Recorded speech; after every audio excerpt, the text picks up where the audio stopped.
अब यही चीज अगर वो उल्टा कर दे, सीआरआर को कम कर दे, ठीक है, तो बैंक के पास ज्यादा पैसे अवेलेबल हो जाएंगे। रेपो रेट को सस्ता कर दे तो बैंक ज्यादा पैसा लोन ले पाएंगे, तो इकोनॉमी में मनी का सर्कुलेशन बढ़ने लग जाएगा। तो जब ऐसा लगता है कि इन्फ्लेशन बहुत ज्यादा कम हो गई और रिसेशन आने वाला है, तो आरबीआई ठीक उसके उल्टे कदम लेना शुरू कर देता है अपनी मॉनेटरी पॉलिसी में और इन्फ्लेशन को बढ़ा देता है।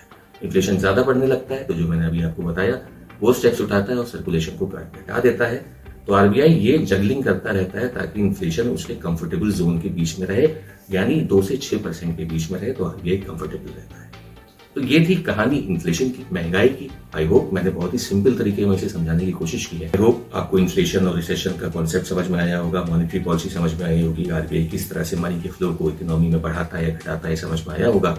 बहुत ही इंपॉर्टेंट इकोनॉमिक चीज है ये, इकोनॉमिक टर्म है ये। आप स्टूडेंट हो ना हो, आपको इन्फ्लेशन पढ़ना हो ना पढ़ना हो, लेकिन हमारे अर्थव्यवस्था को समझने के लिए ये चीज़ों की डायरेक्टली हमें इम्पैक्ट करती है। हमारे लोन महंगे और सस्ते हो जाते हैं जब आरबीआई अपनी मॉनेटरी पॉलिसी लेके आता है, ठीक है। क्योंकि जब आरबीआई महंगा लोन बैंक को देगा तो बैंक महंगे लोन हमें देंगे। जब रेपो रेट बढ़ता है तो हमारे लोन्स भी महंगे हो जाते हैं।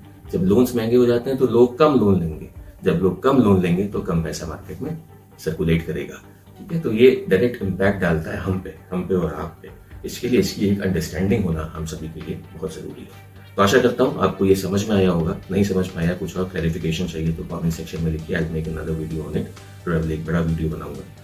And thank you very much for watching. Channel को सपोर्ट कीजिए and I'll keep bringing out these good videos for you. Thank you very much and I'll see you in the next one. Take care. Bye. God bless you.